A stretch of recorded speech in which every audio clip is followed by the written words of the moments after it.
Welcome to the Private Practice Podcast. I'm your host, Dr. Brooklyn Storme, here to help you unlock the mind, business, and spirit of your private practice success. So whether you're just starting out or you're looking to grow, this is the place for you if you really want to create a thriving private practice. Before we dive in, I want to share something that can really make a difference in your business. Imagine having an expert in your pocket, someone available on demand whenever you need guidance. Well, that's exactly what my new program, Practice Momentum, offers. With over 30 years of experience at your fingertips, you can now get the support you need whenever you need it. Curious? Head over to brooklynstorme.com to learn more. And now let's get into today. You know, it never fails. A buddy has been such a good boy most of the day. It's mid-afternoon as I'm recording this. And of course, as soon as I hit record, he wants to start being silly. Buddy is my 2-year-old Cavi Cross Maltese. And yeah, he just turned 2. And so he's giving me a little bit of sass sometimes. So this is my second shot at recording this. So we'll see how we go. All right. He is feeling energetic at the moment. So if he starts barking, I will hit stop on the record and then I'll try and just trim back over the barking and then pick it up again. So if you hear a bit of a jump in the track, that's all it is. It's me cutting out barking. Okay, so thank you very much for listening to another episode. I am so pleased that you're here and hopefully you'll find this really helpful. Today we're going to be talking about money blocks, and I want to share it in the context of something that I experienced myself because, of course, I want to be real and I want to show you what it's like. And I don't want you thinking that you just get to a point where you're cool with the money and you never ever worry about it again. I don't ever want to have you under that misapprehension, because I really believe that anytime things come up with money, and for us as women in private practice, often that's around doing things like processing a cancellation fee perhaps, or maybe even it's around raising a session fee or introducing a fee for something else. You know, it's like new level, new devil, right? All our stuff comes up. Even for like people who are super experienced and been in it for 30 years. So if you are relatively new and you're still sort of finding your feet and you're still building up your days and all those kinds of things, I want you to understand that if you do have issues around money, that's totally normal. There's nothing wrong. It's totally valid. But do get some guidance around it from somebody who's a little bit further along the path than you, because it will just save you so much time and effort and energy. Okay, so here's what happened. I'm going to tell you about my experience first. Then I'll talk with you about other mindset blocks that have been coming up in Practice Momentum a little bit lately, and give you some guidance around that, so that if it's happening for you too, you have a better understanding of what's going on and how to handle it. And then I'll also talk with you about what we're doing over in Momentum I don't think anything would ever eliminate a money block or a money story, because you only know what you know, right?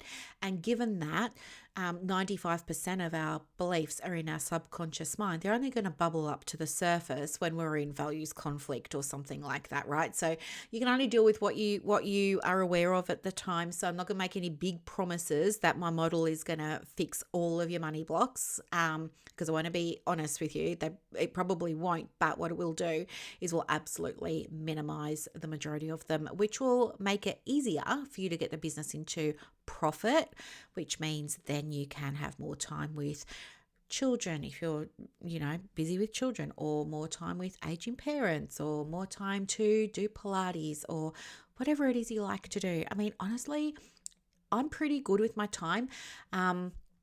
Lately I have been working really, really, really, really hard on getting a portal set up for Momentum and things like that. But that's out of the ordinary. Usually I have afternoons free. I like to do any client-facing work in the morning while my energy is good. But even in saying that, I don't do that much client-facing work anymore, to be honest. I've got a few supervision clients that I still catch up with on the odd Google Meet once a month here or there. And maybe if I have a course or a program, I might be doing a coaching call or a group supervision. But generally, I don't really have that many appointments anymore. It's just the way that I've evolved the business to work for me. But what was I going to say? That was going somewhere. I've forgotten where. Oh, yeah. Welcome to the podcast. I'm Brooklyn and I have ADD. Not just ADHD. I've also got ADID. Of course, double whammy. Anywho, I know I was talking about money blocks and something. I'll come back to it. All right. So here's the thing. I went away to the country. And as you know, when I go away, and I go away also, if you've been listening to this or you've been in my world for a hot minute, you'll know, like I'm, air quotes, always going away. I really believe in looking after myself, and I really believe in, like, I don't like to say self-care. I really like to schedule time in the calendar as soon as possible when I get back for the next getaway. And they become little milestones for me throughout the year of this is your breathing space, this is when you get to take the break. Because sometimes what can happen is I can get caught up in the masculine energy of all of the doing and become a little bit disconnected from, I guess, alignment, purpose, my soul. Do you know what I mean? Like all of that sort of good thing. I really do believe that I have a very strong connection with what I call my higher self. You might call it with something else. Maybe you call it, your higher consciousness, or maybe you call it energy or source or something like that. But I really feel like I've got a strong connection with that, and I don't lean into it enough, because when I'm at work during the week, I'm kind of focusing on the 3D stuff of like doing. So yeah, going away is very important to me because it's dedicated time for me to be back in the feminine energy. The feminine energy is about moving and shifting your energy and your mindset into a place of receiving. It's it's about change. It's about movement. Always when I go away, for example, like I'm constantly driving, and you've heard my podcast episodes where I'm like, we're on a road trip. Like you're in the car. We're off on a drive. We're on our way from Ballarat to Bendigo. Things like that. And constantly moving, doing new things. It's like this constant things. Yeah, just things are moving. Whereas when it's work time for me during the rest of the year, everything is about forward moving action. It's about goals, it's about structure, it's about space, all that kind of stuff. So anyway, again, to receiving mode when I go away. And that receiving mode for me looks like shifts to my mindset, which need to happen in order for me to allow more stuff in. It looks like more trust and surrender. It looks like letting go. It looks like flow. It looks like loosening my grip on things. It looks like handing things over to something bigger than myself. It means rituals. It means journaling. It means, as I said, that connection with my higher self. So I really, really, really, really value these times. And yeah, I got back on Sunday and I've already booked to go away for August. So I feel really good about that. And now I've just got kind of this sprint, if you like, of work in the middle. So that's how I structure my year. And I'm mentioning that because somebody, one of my supervision clients, said to me today that she really liked that I role model that. And she said that it gave her permission to take regular breaks as well. So yeah, that meant a lot to me. So I thought I would share it with you too. So anyway, I'm away, and straight away I'm driving along. I'm driving towards Hepburn, Daylesford, and within maybe about half an hour, I start to feel good. Like, my energy is coming back instead of leaking out, right? My energy is starting to come back. I'm feeling brighter. I'm feeling good. And I start to get into, I don't know, I can't even really describe it, but I start to get into like the feeling or the mood of, I just know. It's like anticipation, right? A really good anticipation about something positive that's going to be happening. So anyway, that's happening. I'm feeling really, really good. And I get into Daylesford, and one of the first Oh, yeah. One of the first things that I do when I go away is have an appointment with my therapist for like the first hour that I get to Dalesford. So I'm working with her just for some support and some guidance and some objective feedback about, yeah, the ADD. As I said, I've got like all the types of ADD. So it's really helpful for me to be able to talk with her and get some guidance. So that's part of looking after me. And so, yeah, always when I go away, from 1 o'clock till 2 o'clock, it's with Amanda online, having my session. I get it attended to as a priority.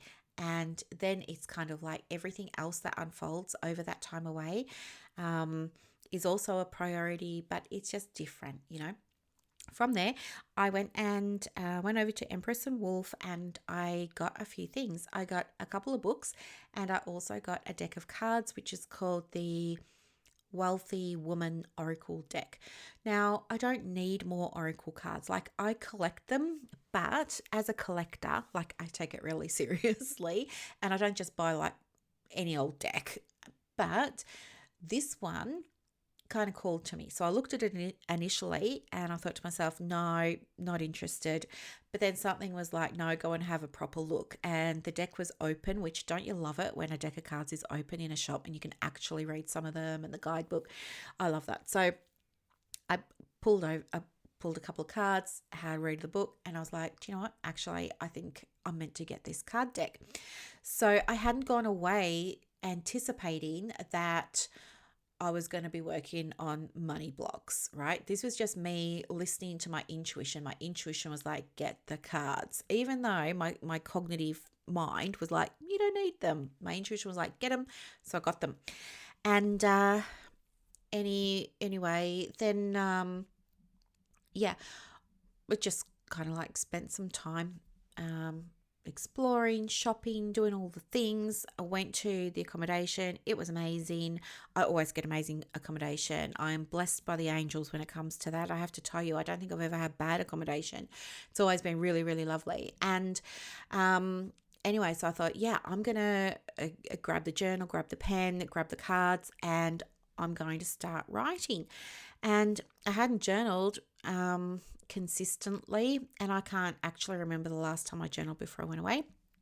But anyway, get out the cards, shuffle the cards, pull a card, start working with it, start journaling, and already I'm having insights and downloads and breakthroughs and stuff like that. And what's happening at the moment is I am, manifesting a home. I want to be able to, actually, let's rephrase that.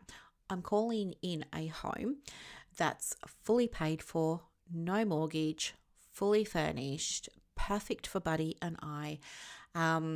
Floorboards, light, bright, airy, seamless indoor-outdoor living, very low maintenance. Somebody coming over to do cooking for me once a week, and somebody coming over to clean once a week. Beautiful space, electric fireplace, great big mantle around the electric fireplace, great big gold mirrors right above it, high ceilings, rosettes, you know, the kind of thing. That's what I'm sort of envisaging. And ideally, I want it either to be semi-rural-ish. I do love the country, but I like open spaces. So I don't want to be like right on top of a neighbour. I want space. Or if it's not going to be there, it's going to be near crashing waves, right? Somewhere coastal, back beachy type stuff. So this is what I'm calling in. So I was like writing about that, and I'm just doing scripting about it, like about how cool it is that I've got it and how it was actually better than I thought, and you know, all of this. And then the next day, so that was all good, and I got really excited about it. Oh, and that night I went to sleep with a manifesting audio. The next day started doing some more work, and ended up pulling a card that was around, it was called Wealth Story, and it was getting me to connect with old stories I had around money. And I was kind of like rolling my eyes internally thinking, oh, I've done this so many times, like I think I'm pretty good with my money stories. But again, just intuitively, I knew that I needed to, what was I going to say? I needed to actually process it. So yeah, I get out the pen, I start journaling, and guess what happens? Breakthrough. So one of the things that I remembered is a couple of events. It's like, you know how you remember one thing from the past and then it's like a domino effect. You start to remember other things. That's what happened. So I remembered a time when I, yeah, I guess I don't want to say was made to feel, but that is actually what happened. But it doesn't feel good to say that. But I had a little bit of money. I was 12 years old. I was doing some babysitting. I had a little bit of money and I spent the money at the milk bar, buying random stuff. And yeah, anyway, got in big trouble for spending my $5 or $10, whatever I got for my babysitting. And yes, I learned about guilt and shame. And then something similar happened again when I was 18 or 19. Yeah, I again was, yeah, it feels so wrong saying made to feel, but that was what actually happened. So I spent some money on myself, and yeah, it turned out that wasn't what you do. And yeah, I felt really, really bad about it, felt really, really horrible about it. Really big guilt, really big shame. And it must have planted a seed, and I totally forgot about this seed. I totally forgot about all of this until I was doing the journaling.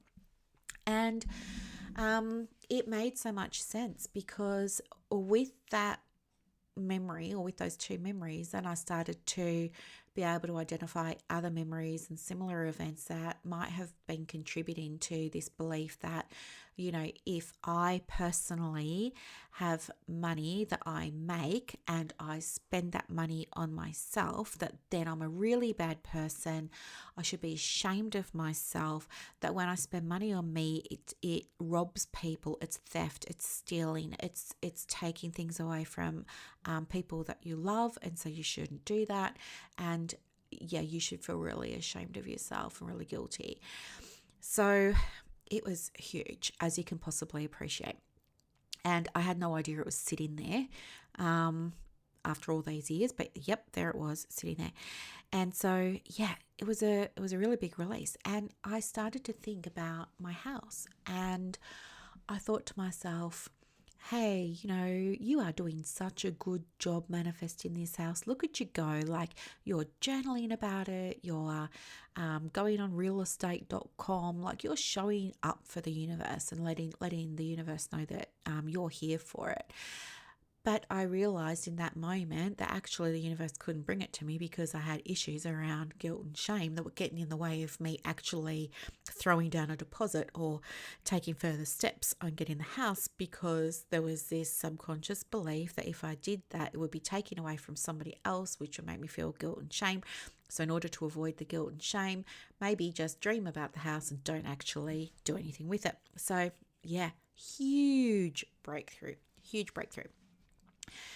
And I thought that was really important. The other thing that happened was that day or the next day, I went to Phoenix Alternative in Ballarat, and I just like to pop in there, have a look around, see what's happening. And yeah, while I was there, I just got the feeling to book in for a Reiki session. And Nicole was there. She's the lady that I normally get it with, and she said, yeah, happy to see you, the girls will book it in. I was like, cool. And then later on, as I was getting ready to leave, I purchased some stuff, went to pay for it, went to get myself booked in, and yeah, the lady serving me said, oh, Nicole's not actually here again until you go back home, but you can work with Liv. And I said, yep, sure. And she said, oh, are you sure? And I said, yeah, happy to see Liv, no problem. I didn't even know why I was booking it. It was just like, I don't know. It was just like something in me was like, go and book the session. So anyway, I booked it, and it was for the next day. And I was driving to the appointment the next day, and I was just feeling so good because I'd been journaling, I'd cleared this big money block. Do you know what I mean? Like, I was just in a really, really good place, and I was thinking, why on earth did I book this? And I go there, And I tell her, like, she's like, what brought you here? And I said, look, I honestly don't know. I hope I haven't wasted your time. It was just a feeling that I had. And I just felt like I needed to book it. So I did. I honestly don't know what I'm needing help with, because everything's gone pretty well at the moment. And then, I just started talking with her, and then all my stuff started coming out about, what had got me into the position of wanting a house and how I was feeling about all of that, blah, blah, blah, blah, blah.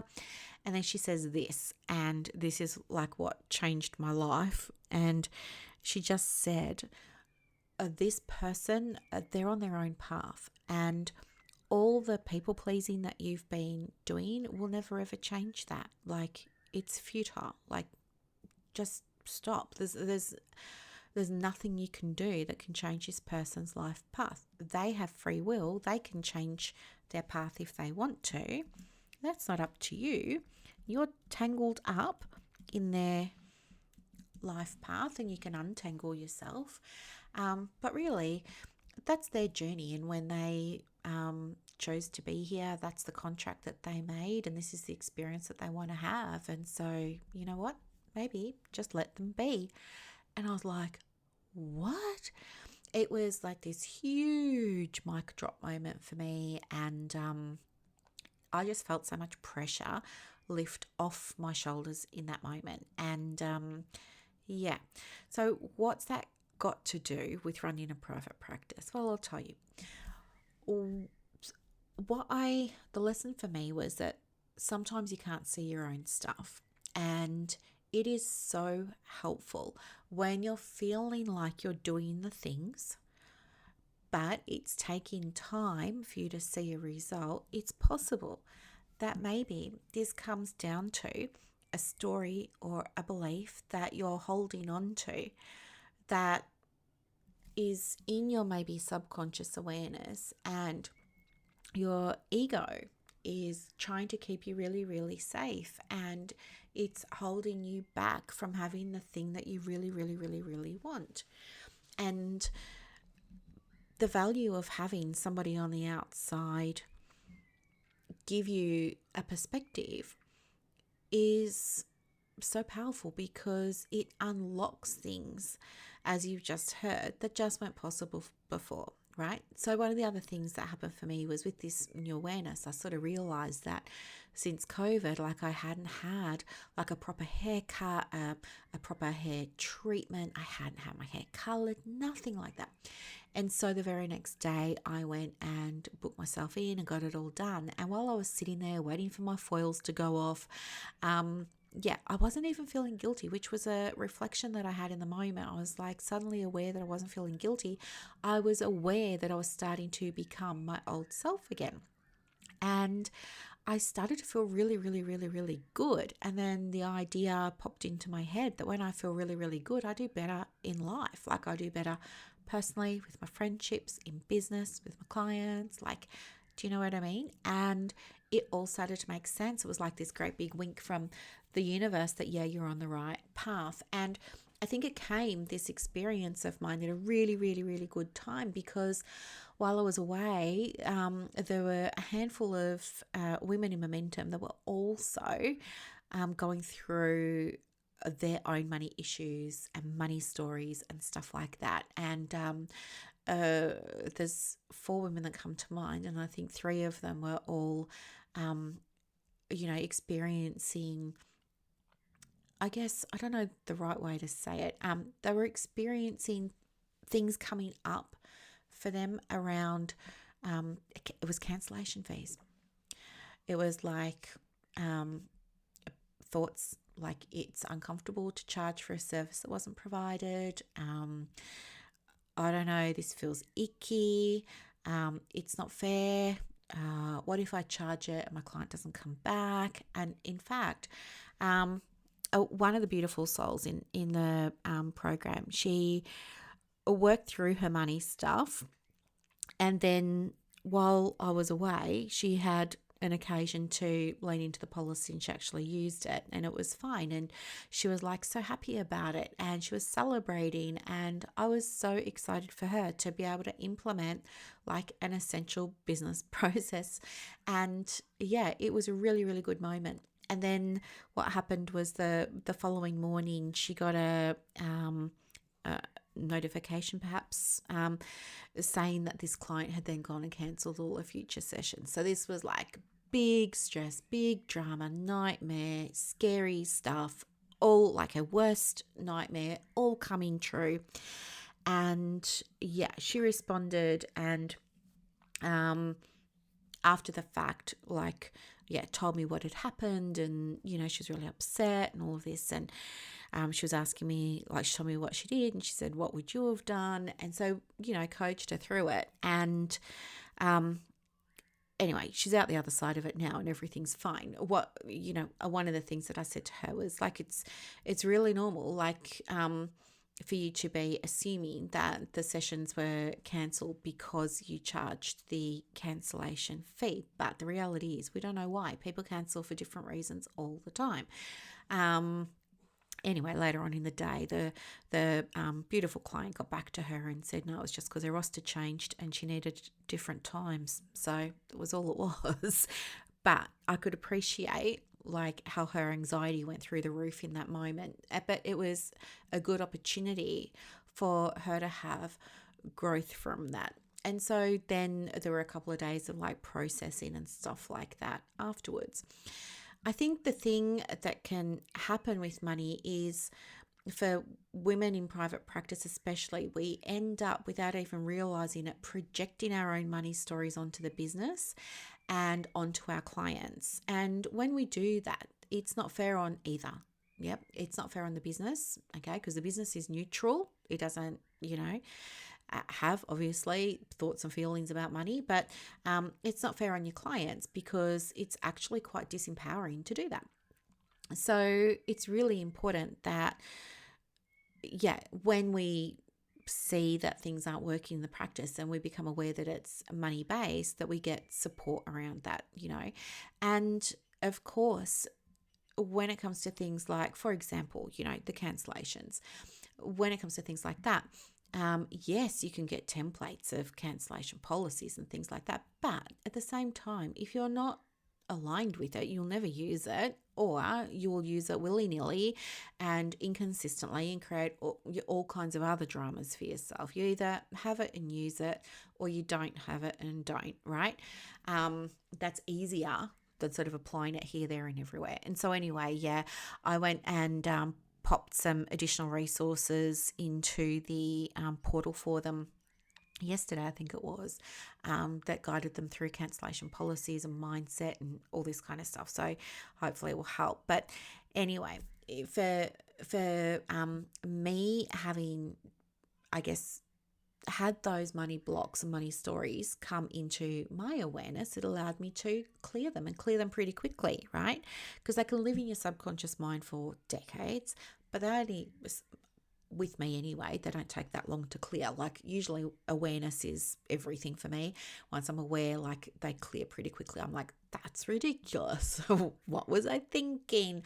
Maybe that was my experience then, but it doesn't have to be my experience now, and it doesn't have to be the predictor of my future experiences. Like, do you know what I mean? And so for me, since clearing those money stories, the money blocks, I've started to already see new results, okay? So I'm feeling way more at ease with money, way more at ease, way more confident, and money is flowing again, which is really, really important because I had a scarcity mindset that used to really, really panic when money was going out of my savings account. So, you know, money would go out of the account, like maybe I had to pay for medical bills or something like that. The money would go out, or the rates would come in for the house, and I'd have to, you know, it's like 3,300 here or something for rates. And I was like a chunk of money coming out, and I used to feel really angry and resentful, and I used to feel threatened, not by the council. I used to feel threatened in that, this money is being taken away from you and it's never coming back. And that came through when I was journaling. And I realized when I was looking back over it, I thought, where on earth did that come from? Like, you pay a bill and the money never comes back. That's not actually true. And I looked at my savings just to show my mind that that's not true. And I told myself, sit here and have a look at the transactions. There's money coming in, there's money going out. It's in, it's out. And then I got the picture in my mind of the beach and how the water flows, it's ebb and flow, and there's low tide and high tide. And when it's low tide, the beach isn't going, oh, holy smoke, that's water I'm never going to see again. No, the beach is just like, okay, it's low tide now, that's fine. I know and I trust that it's going to come back, and it does. It's in and it's out. And so that has helped a lot. And that was put to the test for me in 2 ways this week. So it's Wednesday as I'm recording this. But the first way was yesterday at the eye appointment for my mum. It was like $1,000. And normally, like, I have quite a visceral, like, my nervous system goes chaotic, all of this. But yesterday I was just like, yeah, that's fine. Like, totally fine. And the other thing was, I had a really big unexpected bill to pay for the house, and I was like, it wasn't like I was cool with it. I wouldn't say like I was joyful about paying it. There wasn't that. But what there definitely was an absence of the angst, and I didn't need to go and regulate my nervous system and stuff like that. And then as a result, flow is happening, money's back in, and it's like I never paid bills, right? The money's back to where it was. So it came back in within 48 hours, which is really, really good. And I'm just trusting in the ebb and the flow now. And 2, I'm trusting that I know how to make money, and I'm getting better at a healthy relationship with it, right? With the coming and the going. So that was really, really helpful. And some other things that can come up when you're running a business is, as I said, it's like we project our own money stories onto it. And that can be things like, I don't know, maybe you've been told that it's greedy to have money or something like that. And so now you don't feel comfortable charging what you need to be charging. And so you undercharge. Or maybe you have stories there around, greed being bad. And like, there's so many different money stories that you might have, right? You don't want to take advantage of someone. It's this, it's that. It makes you feel unwell if you're going to process a cancellation fee. This is you projecting your money stories onto the client and onto the business, and it doesn't help anyone. So a lot of the work of becoming a private practice owner is really around identity and understanding who you are, what that looks like, and also understanding business mindset, employee mindset, therapist mindset. And, they say that, if you're going to run a business, you need to get ready for a lot of personal development. When you're an employee, you probably never have to worry about your money stories, but when you're running a business and you're charging for it and things like that, you can feel very connected to it, okay? But you are not your business. Your business is not you. They are 2 separate things. And so even when it comes to choosing your fees, for example, you might do things like, look around and see what other people are charging for a similar service and base your fee on that. And that is a big fat mistake, because you don't know what's going on in the minds of those other women with their money stories. How do you know they're not undercharging? Or how do you know what their circumstances are? Maybe they're in a position where they can give away services, and it's part of how they give back to a community. Like, you would never know. So what I would love to invite you to think about is separating yourself from the business and using experiences that happen that can be triggering for, anxiety or nervousness or discomfort or, values incongruence and things like that as opportunities to say, okay, what's coming up for me here? Where did this come from? What does it mean?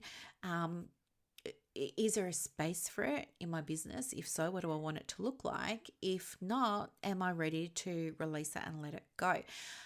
So yeah, that's really, really, really, really, really important. And when you're trying to create profitability, or maybe you're trying to grow or scale, calling new employees, new contractors, new programs, new offers, new courses, retreats, your VIP days, whatever it is that you're doing, workshops, it's really, really important that we do it from the right place.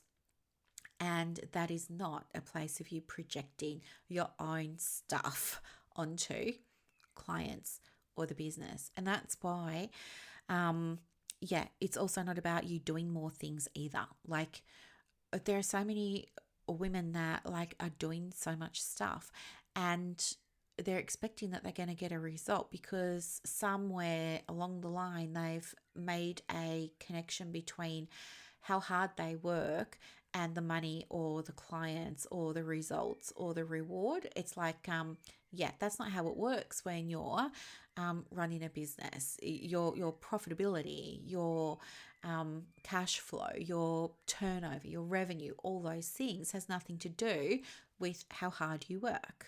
Okay, it just doesn't.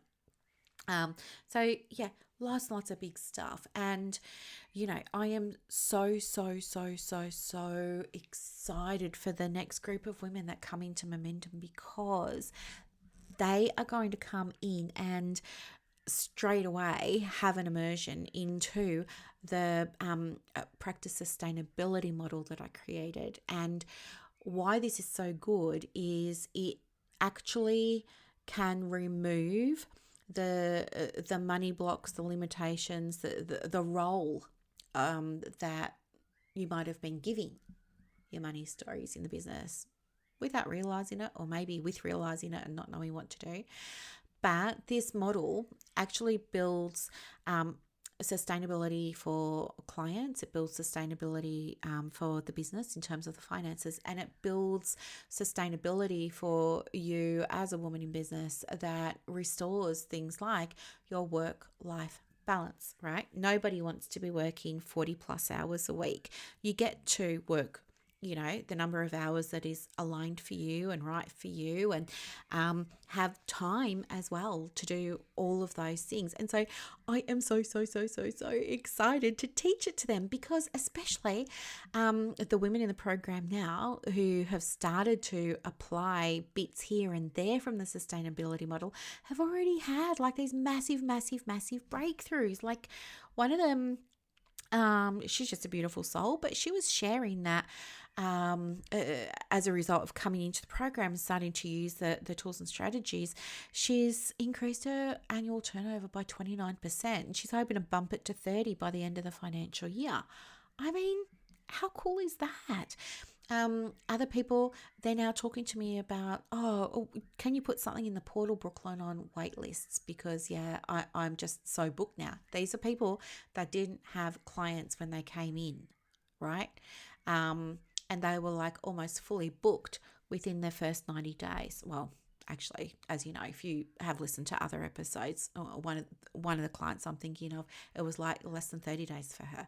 Do you know what I mean? So it is so exciting seeing their growth. And then I was speaking to a social worker yesterday, and she was talking to me about sustainability, and we put together a plan for her, and she's so excited about it now. And she's it's going to get implemented really soon. I would say maybe even in the next few weeks, because she knows exactly what to do now. She's got the clarity, she's got the steps, she knows. It's just so exciting, and I cannot wait to see what it's like for her clients and how much they love it and all the feedback that she's going to get. And it's so much fun. But I didn't have this all together as a model of sustainability in private practice when the original people, the OGs, when they came into the program earlier in the year, it wasn't, I guess, like packaged up and everything. It was just my approach to, as a private practice specialist, to business mentoring, business advising, business consulting, business coaching for them. And I was giving them each individually a strategy here, a strategy there. And in my mind, I knew it was going to be building out the sustainability. But as we've been moving on, and we're approaching like the 6-month mark, I thought, yeah, actually, let's put it all together. So it's all together. So all the new people coming in, they get access to that straight away, which means they can start making money sooner.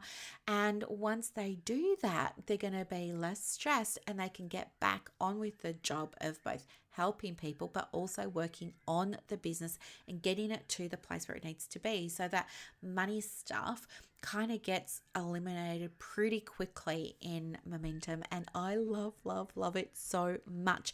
And yeah, I've got stories galore. I have to go and update the waitlist page with all the all the wins and all the stories and stuff like that, because there has just been so many. And it's just like my highest joy to be able to help them. But yeah, I wanted to share this with you today about the money blocks, because I wanted you to see that even people like me have money blocks that we might not even be aware of sometimes, and that it's okay for you to have a money block, and it's okay for you to have a money story, and it's okay for you to be aware of it and see that it's being played out in the business, on the business, to the client, on a client, all of that. Because now you know that there's a way around it, and there's a way to process that and totally clear it, so that we can, once it's cleared, get the business back on track. Okay, you are not your business. A business is a total separate entity. You are your own total separate entity. I know. It is just beautiful, beautiful work. So yeah, money blocks are going to happen. And it doesn't mean that you're doing the wrong thing. It doesn't mean you shouldn't charge. It doesn't mean you're a bad person. No, you're in business. You're not a charity. And even if you were a charity, like, you're still going to have to make money. Otherwise, how are you going to give stuff away? You can't give what you don't have, right? So even people who have nonprofits have to deal with their money stuff. So we all have to do it. And it'll pop up for some of us at different times. Like, you might be totally fine right now, but if I said to you, hey, what about you increase your fees by, $50? Maybe you just got chills. Or maybe you're like, actually, that feels really good to think about that, right? If I said it to you and you got chills, maybe the first thoughts in your head were, I'd lose all my clients, no one would pay it, my business would fold. Do you know what I mean? Like, they just start coming, don't they? All these really unhelpful thoughts just start coming. Then guess what? You stay where you are. And that's how people get stuck. It's how people feel overwhelmed. It's how people end up doing chasing the bright, shiny objects. It's because you actually know what you need to do. You're avoiding doing it because it feels so uncomfortable, because a belief is now in conflict with the value that you have. So running a business as a therapist is more than us helping people to heal themselves. It's also us understanding what a business is and what the role of the business is and how to work with it and all those kinds of things. So that we can make informed, data-driven decisions. And that's something else that we do in Momentum. All of the women in the program learn about what numbers they need to be tracking, why they need to be tracking them, if they don't want to track them all, what the essential ones are that they absolutely must be tracking in order to get to profitability a lot more quickly and things like that. And I think once somebody shows you what to do, it starts to feel a little bit easier. And then when you've got a bit of accountability as well, it starts to feel easier. And I think one of the other reasons that so many of them have achieved really big results really quickly in the program is just because of the way that I designed it. It's they get a lot of support their schedule. So some of them are still doing full-time studies, some of them are working full-time and trying to get the practice going on the side, and they didn't have time for, one-to-one 1 hour coaching sessions once a month, or doing more courses and things like that. They needed something that was going to zig to their zag, and so that's what this program does, and it's just working. And I really believe it's because of how I've set the program up that they're able to get those results so quickly. And I'm celebrating somebody else in the program because it's only her first 90 days, and next week I think it is, she opens up her practice for another day, and she's already got 4 clients booked. I mean, it's just going, I don't know what the saying is, great guns. It's going so well, and I could not be happier for them. And I just want to share this with you so that you can hear about what other women are doing, where they were, what they're doing now, and how they got there. And I really think that how you get there is by, again, just being in the feminine and allowing yourself to receive the support, seeing yourself as requiring it, needing it, deserving of it. It's not a luxury. It's not something extra. It's not, anything like that. This is a requirement for your business. And it's just so lovely. Anyway, the next intake is, we start again on the 15th of July. And if you would like to apply for the program, you can. I'll put the link in the show notes, and you can submit an application and pop yourself on a wait list, and we'll go from there. Thank you so much for listening, and I'll talk to you soon. Bye. And that's a wrap for this episode of the Private Practice Podcast. So as you reflect on today's insights, imagine creating real success in your private practice without going down rabbit holes or exhausting yourself with business activities that don't move the needle. With Practice Momentum, you have push of a button help available on demand. It's like having an expert in your pocket ready to guide you whenever you need it. Visit brooklynstorme.com to discover how Practice Momentum can transform your approach to building a thriving practice. I'm Dr. Brooklyn Storme, and I'll see you next time as we continue exploring the mind, business, and spirit of private practice success.